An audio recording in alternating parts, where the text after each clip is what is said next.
Brad Jacob, Associate Dean and Professor at Regent University School of Law. Brad, thank you so much for joining me.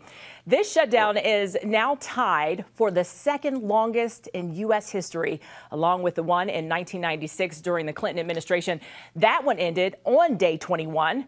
But the longest on record was during President Trump's first term, which lasted 35 days. Brad, with no major negotiations happening between Republicans and Democrats at the moment, will Congress continue to have sole power on this, or can the president step in to bring it to an end?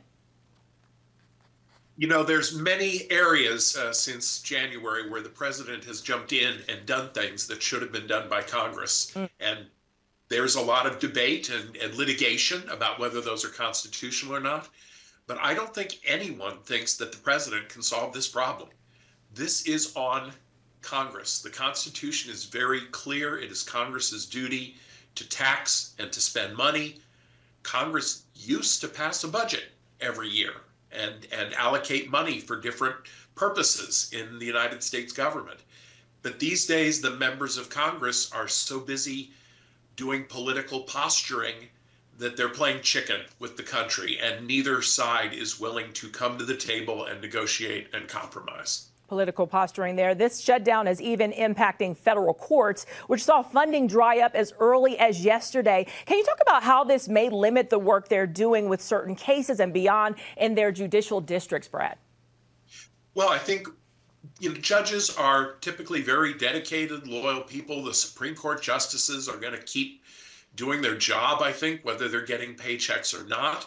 But the further down you get in the pyramid to lower judges whose paychecks aren't as big, may not have as much money to live off of, court employees, these people are going to be hurting. And there is a question of how long do you expect people to go in and do their jobs if they're not getting a paycheck? This could start grinding the wheels of justice to a halt. Yes, certainly impacting people all over the nation. And Democrat Senator John Fetterman making news today, telling reporters he's coming out to support Republicans using the so-called nuclear option to override the Senate filibuster in order to reopen the government. Brad, can you break this down? What are the chances of a nuclear option happening?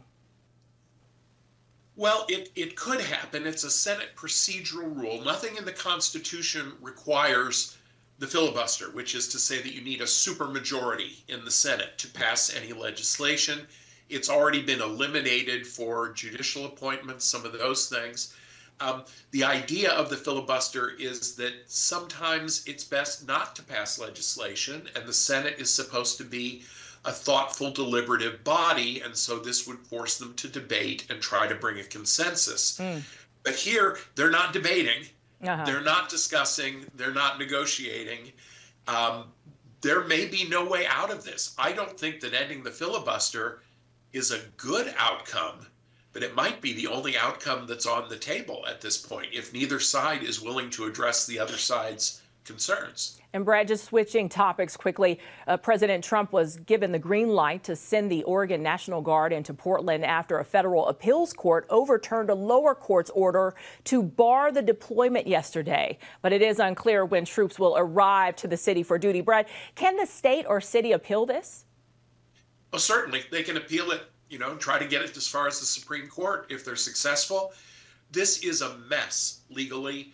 There's a Posse Comitatus Act from 1878 that says the government may not use federal military for law enforcement purposes, but there's also other statutes that kind of cut holes in that, and the president is trying to claim that we are in the equivalent of an insurrection, that this is kind of like the Civil War all over again, and he's justified in sending in the troops.